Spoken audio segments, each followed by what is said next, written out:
It was just a quiet evening in 1997 until a child disappeared without a sound. For nearly 3 decades, the mystery haunted a family and stunned a town. But what was buried never stayed buried, and what they found years later turned everything upside down. Stay with us till the end. This story will chill you to the core. Don't forget to subscribe and hit the bell, because what's coming, you won't see it coming. On the evening of May 14th, 1997, in the quiet town of Elridge, Michigan, a boy walked out onto his family's porch and vanished before the sun had fully set. It was 6:43 p.m., warm enough that the windows were cracked open and still bright enough that the shadows hadn't begun to stretch. His name was David Callahan, 13 years old. He told his mother he was going to retrieve his bike from the side of the house before dinner. He never returned. The Callahan home stood near the edge of a narrow cul-de-sac lined with aging maples and white picket fences. Nothing about the neighborhood spoke of danger. It was the kind of place where mailboxes stood like sentinels and porch swings swayed slowly in the breeze. But beneath its suburban stillness, something had waited. Inside the house, dinner had already been set. Lasagna, cooling in a glass dish. A salad tossed and left on the counter. David's little sister sat in front of the television, immersed in a cartoon. His father, Mark Callahan, a hardware store manager, had just returned from work and was sorting through the mail. His mother, Eileen, folded napkins and hummed an old folk tune she couldn't quite name. 10 minutes passed, then 15. At 6:58, Eileen glanced at the clock and called out from the doorway. "David." No answer. She tried again, this time stepping onto the porch, eyes squinting into the yard. "David, come inside." Nothing but the sound of wind raking the tops of the pines behind their house. By 7:10, Mark had circled the property once. The bike was gone, but David wasn't on it, nor was it in the driveway, or by the fence, or near the back shed. A slow knot of unease began to tighten in his stomach. David never wandered far, never left without a word. He was quiet, thoughtful, predictable in a way that made his absence now all the more strange. By 7:30, they had checked the neighbors, the woods behind the house, and the schoolyard 3 blocks over. The sun was slipping behind the tree line, and a coldness crept over the ground. At 8:04 p.m., Eileen dialed 911. By 9:12, the first officers from the Elridge Police Department arrived. They took statements. Mark's voice was tense, almost accusatory. Asterisk, asterisk, he's not a runaway. He wouldn't do that. Something happened to him. The officers didn't say much, just took notes and nodded, already fitting the boy into a profile that would lead nowhere. That night, the search began in earnest. Flashlights flickered through the trees. Dogs were brought in. Deputies knocked on every door in a 5-mile radius. Flyers were printed before midnight. A local news van arrived by dawn. David's disappearance became the town's obsession, and then it became its ghost. For the first week, volunteers came in droves. Retired men in reflective vests. Teenagers with walkie-talkies. Eileen walked barefoot through brambles, her voice cracking with every cry of his name. Mark didn't sleep.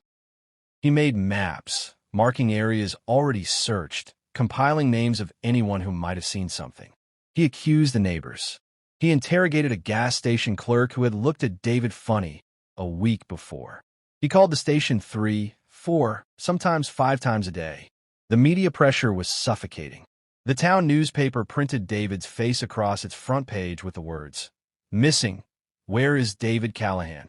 But days passed, then weeks. Nothing. No witnesses. No prints. No tire tracks. Not even a discarded sock. The bike was never found.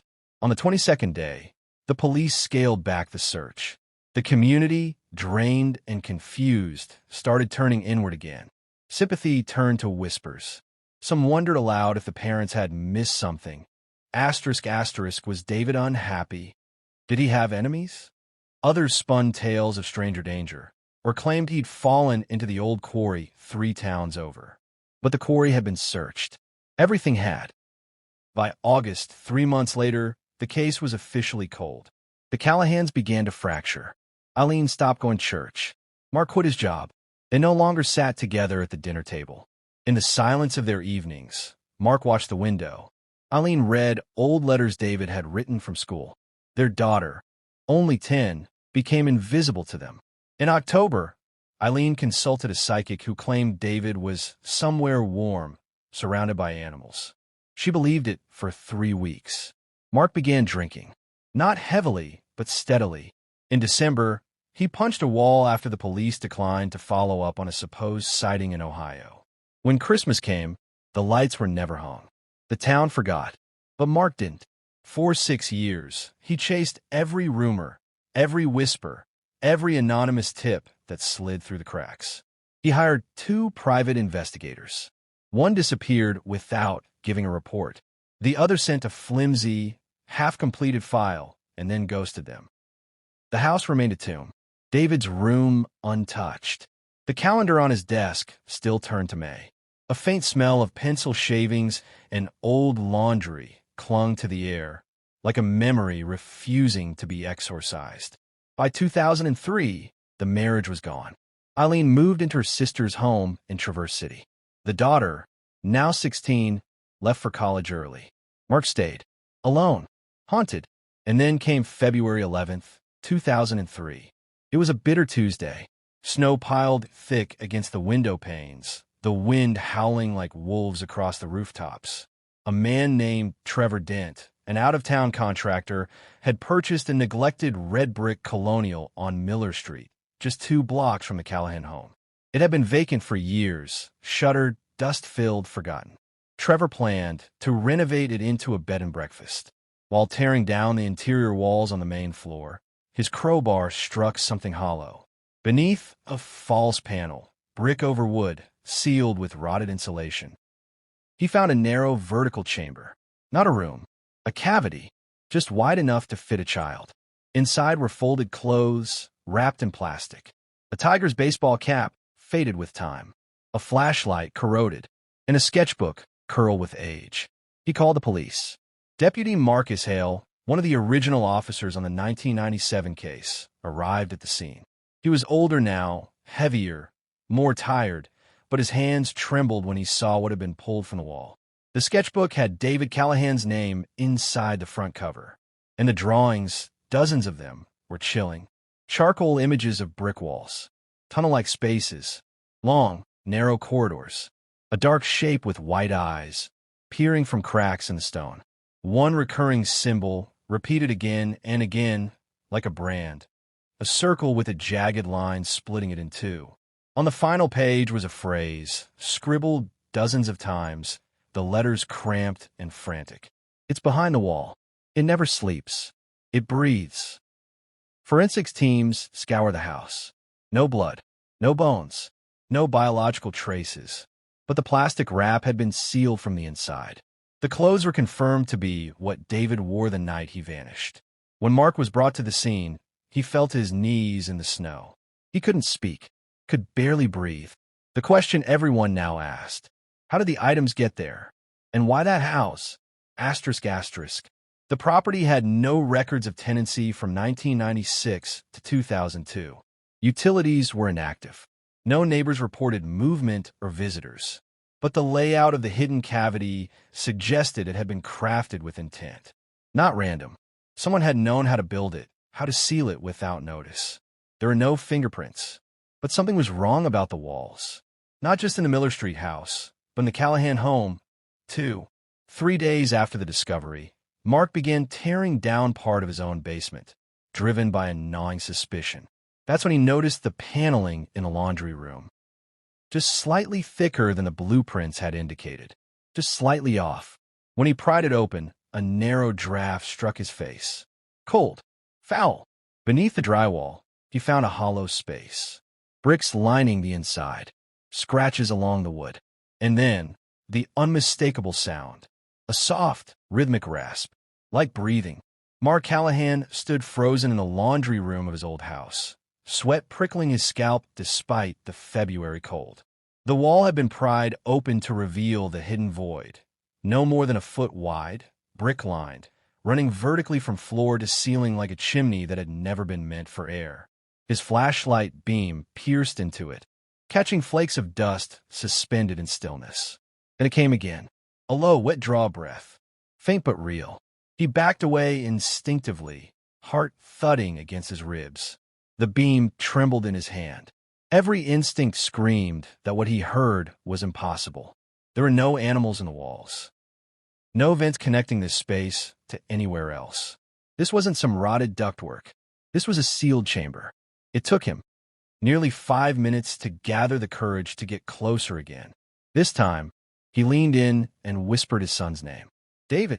No reply, just that faint inhalation again, in and out, as if something beyond the brick was sleeping or pretending to.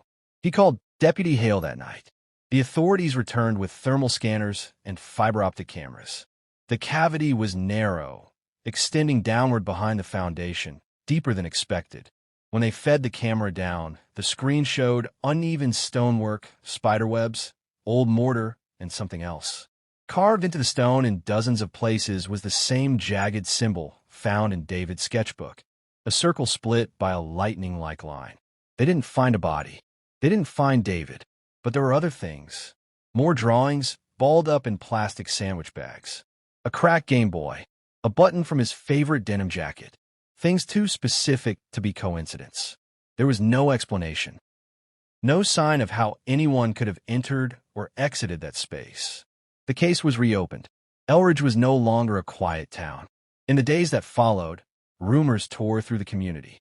Some believed David had been held captive for a time in one of the houses, escaped, and hidden things before fleeing. Others suggested a secret room used by someone deranged, someone who once lived in that neighborhood, someone who had returned in secret. But none of it explained how David's belongings ended up inside 2 different sealed wall cavities, nor why some of the sketches in the bags were dated 1999, 2 years after he vanished. The forensics team said the ink and paper were indeed from that time period. There were no signs of aging inconsistent with those dates, which left only one impossible conclusion. David had been alive somewhere after the town had stopped looking for him. The drawings became the focal point of the investigation. Each one showed something different, but all of them shared a feeling. Asterisk, asterisk, claustrophobia, asterisk, asterisk. Darkness, narrowness, a sense of being watched. In one, stick-like figures with bleeding eyes reached upward from beneath floorboards. In another, a boy stood alone in a tiny stone chamber, arms wrapped around his knees. His eyes were black, his mouth sewn shut. On the back of that sketch, scrawled in jagged handwriting, were 4 words. "I never left, Dad." Mark stared at it for hours. He barely slept. Neither did Hale. The detective had grown obsessed. He began cross-referencing old building plans for the neighborhood, tracing sewer lines, cellar blueprints, even old Prohibition tunnels rumored to run beneath parts of Elridge. A map emerged, a lattice of forgotten infrastructure beneath the town, most of it sealed off decades ago. But the blueprints showed something else too. Strange inconsistencies in the foundation measurements of several older homes. Extra square footage. Phantom walls. One address just 3 blocks away stood out. It had changed hands 4 times since the 80s, and most recently sat vacant since 2001. Deputy Hale got a warrant. They entered the house at 9:02 a.m. on March 1st. It had the same structure as the previous 2. Familiar moldings, aging wallpaper, dust-laden floors. But in the upstairs bedroom closet, behind a shelf panel, they found yet another cavity. Smaller this time. Square. Inside were only 2 things. A child's sock, mismatched, aged, but preserved in plastic. And a tape recorder. It was old. One of those rectangular recorders that took AA batteries and hissed with static when played. The tape inside was labeled in faded ink. June 3rd, 1999, D. Callahan, asterisk, asterisk. No one knew what to expect when they hit play. The first minute was silence. Then a shuffling sound. Breathing. The same wet rasp Mark had heard in the laundry room wall. And then, faint, dry, and cracked with strain, a voice. If anyone hears this, I'm still here. I don't know what it wants. It watches when I sleep. It comes from the wall. There's no door, but sometimes it opens. A pause. Then sobbing. Please find me. I can't. I can't keep hiding. Click. Silence again. Mark collapsed. They had proof now that David had survived at least 2 years, that he had been moving from place to place, but never outside the neighborhood. Hiding. Leaving clues. Trying, perhaps, to reach someone. But from what? That was the question no one could answer. On March 10th, Mark returned to the Miller Street house one last time. Alone. He told no one. He brought tools with him. Hammers, saws, flashlights, rope. He began digging through the remaining wall sections that hadn't been explored. Hours passed. By 2 a.m., he found it. Behind the stairs, hidden behind concrete and insulation, was an opening. Not just a cavity, a corridor. Sloped downward, carved with stone, barely 3 feet wide. The air was icy, bitter with rot. He should have called Hale. Should have waited. But he went in. Mark didn't return home that night. By the time Hale realized he was missing, it was too late. A team searched the Miller Street house again. They found a corridor, traced it 30 feet underground. It led to a narrow sub-basement, never recorded in the house's original plans. Inside were walls covered in charcoal. Sketches everywhere. Thousands of them. A world drawn by a child in the dark. Figures without faces. Houses with eyes instead of windows. Brick walls with mouths open in silent screams. And always, that symbol asterisk. Over and over. There was no sign of Mark. But scratched into the stone, in what looked like rusted nail marks, were 6 final words. It breathes through more than walls. After that, Elridge changed. Residents began reporting strange sounds beneath their floors. Cold spots that hovered in one room for hours. Objects vanishing, only to reappear behind drywall or under basement stairs. One boy said he dreamed of David every night, standing inside a wall, whispering things no child should know. Deputy Hale petitioned to have the entire block excavated. The request was denied. 3 months later, he disappeared too. His car was found idling outside his home. The driver's door left ajar. Engine running. His notebook sat in the passenger seat, open to the last thing he ever wrote. It's not under the house. The house is under it. No one speaks of David Callahan anymore. But in Elridge, some still listen. At night, if the wind is still and the walls are thin, you might hear it breathing, waiting. By summer of 2003, the name David Callahan had slipped from news reports, replaced by quieter stories. Local construction projects, weather warnings, a budget dispute in city council. The headlines moved on, but Elridge hadn't. A presence lingered in the town like mold behind old wallpaper. Silent, toxic, unseen but undeniably there. The town no longer felt like itself. Not to the ones who had grown up there. People said so openly in grocery store parking lots and in whispered church pews. They said it didn't feel like Elridge anymore. The nights were colder, somehow. The woods darker. The wind strange. It wasn't just that 3 people were now missing. David, Mark Callahan, and Deputy Hale. It was something older. Something the town had buried long before 1997. Something that, once unearthed, had begun to wake. There were break-ins now, more than usual, but never any theft. Only walls broken open, floors pried up, foundations cracked. Old houses always. Nothing newer than 1970. The intruders never stayed long. Just enough to scrape away paneling, dig shallow holes, listen to the earth. When police arrived, they were always gone. Sometimes the homeowners never even noticed until days later. And there was something else. Children, only children, began talking about the Hollow Man.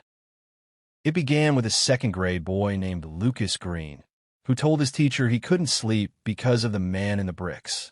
The teacher smiled, said it was just a dream, until Lucas burst into tears and said the man had shown him a picture.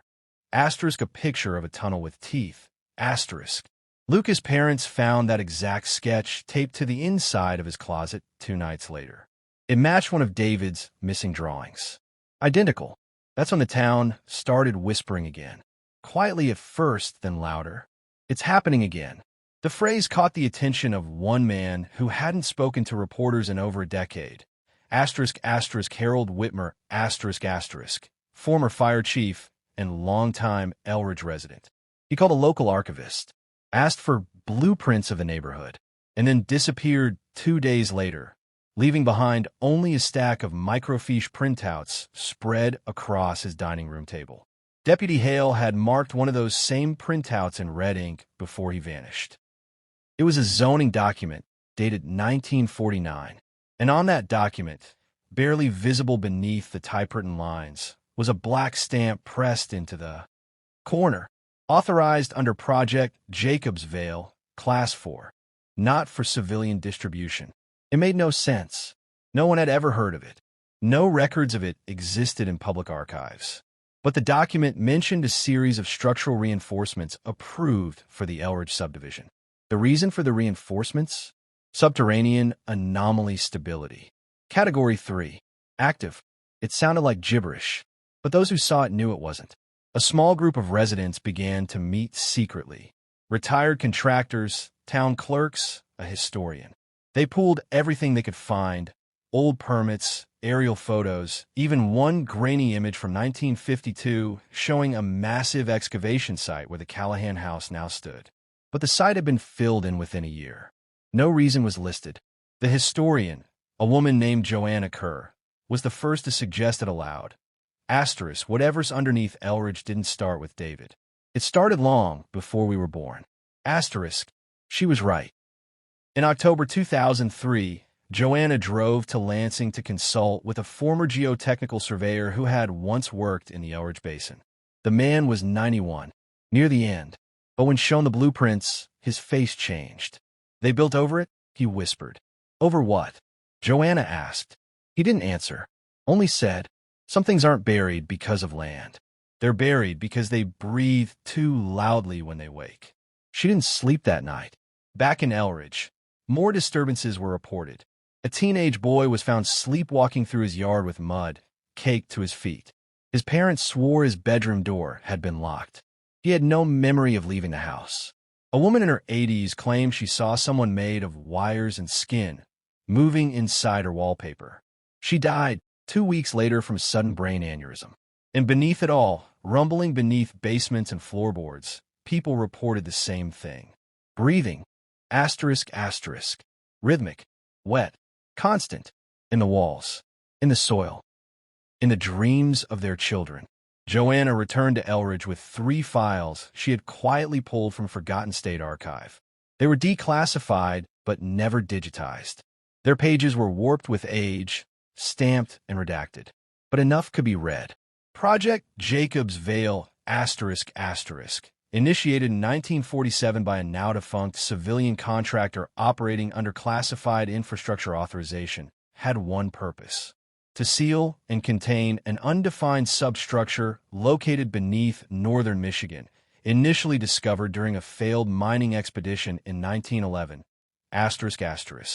The miners had found a void, not a cave, something older, more geometric, carved. No one who entered it remained the same. The final report, dated 1950, ended with a single handwritten note: "Do not dig. Do not open. It adapts." Joanna brought the files to the town mayor. She was laughed out of the office, so she made copies and distributed them to everyone she trusted. And then, like the others, she disappeared, Her car was found a week later in a dry creek bed. Doors open. No tracks. Only her satchel in the back seat, containing a folded map of Elridge. The last thing she'd written on it was in red ink: "Every home is connected." And that's when the stories of the passage began. Whispers spread that beneath Elridge, the basements and foundations were connected by an impossible network. Not sewers, not crawl spaces, something older. Tunnels that weren't dug, but had always been there. Mark Callahan had found one. David, perhaps, had used them to move, if he ever moved at all. A retired surveyor returned to one of the old houses and measured the floor's depth again and again. Each time, the results were different by inches. The house was sinking, but not into the ground, into something else, And then came the fire. One of the abandoned houses, number 46 on Hollow Creek Drive, went up in flames in the dead of night. No electricity. No gas line. The blaze consumed it from the inside out. When firefighters arrived, they found bricks had exploded outward from the walls, as if something beneath had burst loose. In the ashes, they found only one object intact: a sealed envelope. Inside it, a final drawing. David style. Charcoal and ash. Smudged at the corners. It showed a child inside a brick cocoon. His eyes sewn shut. His ears pierced with thin wires. Behind him, the wall peeled open like muscle. And from that wall, something stepped out. Not human. Not machine. A shape without origin. It had too many limbs. And its mouth was a jagged red line, splitting a circle in half.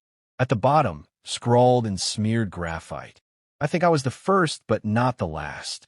That was the last known piece of evidence connected to David Callahan. But the town hasn't stopped hearing the breathing. The new mayor denies all reports. People have started moving away, but many can't. Not because they don't want to, but because every time they try, something stops them. Flat tires, leaking pipes, a missing pet, a deadbolt jammed shut. The excuses pile up like leaves in autumn. Elridge has become a place you forget to leave. And the walls keep whispering. The wall wasn't breathing anymore. Since the night we broke through it, revealing the narrow shaft of damp concrete and the strange metal panel behind it, the farmhouse had taken on a suffocating stillness. No more cold drafts curling around our ankles. No more soft thumps in the night like footsteps echoing from nowhere. Just silence, thick and eerie, as if the house itself was holding its breath. But we had found him. That was the thing. Danny wasn't dead. He was alive. And yet he wasn't right. He had been pulled from the vertical shaft. Naked, his limbs gaunt, fingernails broken from years of scratching the metal, his eyes sunken and almost feral. And when the paramedics tried to speak to him, he didn't respond to English. His mouth moved, forming words in some guttural, rhythmic cadence we couldn't understand. He recoiled from light, and the sound of human voices seemed to distress him. They sedated him, put him in the back of the ambulance, and we watched as the doors closed over the only evidence of what we had lost and now barely recognized. I didn't sleep for 3 days after that. Neither did my parents. My mother sat in the hospital beside Danny's bed for hours on end, holding his frail hand as he lay restrained for his own safety. My father stayed in the hallway, pacing like he might go mad. At night, I'd catch him watching old VHS tapes of Danny's childhood. Danny laughing, riding his bike, dancing in the kitchen in footy pajamas. He'd watch the screen, then look back down the hall where his son now laid, practically a ghost in a hospital gown. It was 6 weeks before Danny said a word. And even then, it wasn't a word we knew. He said it one morning while I was sitting with him. I had started bringing old toys to try and jog his memory. Action figures, sketch pads, the baseball glove he used to love. I placed the glove in his lap and said, "Danny, do you remember this?" He blinked, and then, for the first time, his eyes locked with mine. He opened his mouth. "Furyk." The word sent a chill down my spine. He said it again, slower. "Furyk." "What?" I whispered, my voice cracking. "What does that mean?" He reached for the baseball glove, then held it close like it was a talisman, rocking slightly. Later that day, he wrote the word down. He wrote it over and over. "Furyk, Furyk, Furyk." I brought it to a linguist at the university where I worked. She analyzed it, said it didn't resemble any known language, but the repetition and tonal quality suggested it was more than gibberish. "It has structure," she said. "It's not random. It might be a constructed language." Constructed? By whom? And then one night, while reviewing the logs from the old security system we installed shortly after we found the wall, I noticed something. At exactly 3:17 a.m., 3 nights in a row, the sensor outside the now sealed cavity of the wall picked up motion. A faint, irregular heat signature, like something was still moving inside. We went back to the farmhouse, just me and Dad. We didn't tell Mom. She was already on the verge of breaking again, and Danny's condition had plateaued, sometimes lucid, sometimes convulsing, always repeating that same word. We pried the new boards off the wall. This time, the air behind it was colder. Not just drafty, ice cold. The kind of cold you feel in your bones. We lowered a camera inside the shaft. Nothing. Just darkness. But then, the camera flickered static. And then a face. Not Danny's. Something else. Gray. Elongated. Lips peeled too far back. It stared directly at the lens for less than 2 seconds, then the feed cut to black. Dad ripped the camera wire out of the wall. His hands were shaking. "We should have left it closed," he whispered. "Whatever it is, whatever took him." It wasn't done. We didn't talk much on the drive back to the hospital. Danny was sitting up when we returned. Awake. Alert. His eyes were wide, and his skin looked flush for the first time since he'd been rescued. His voice was clearer now. "It comes," he whispered when he saw us. I leaned in. "What comes, Danny?" He looked at me, then Dad, then back to the far wall as if it were no longer solid.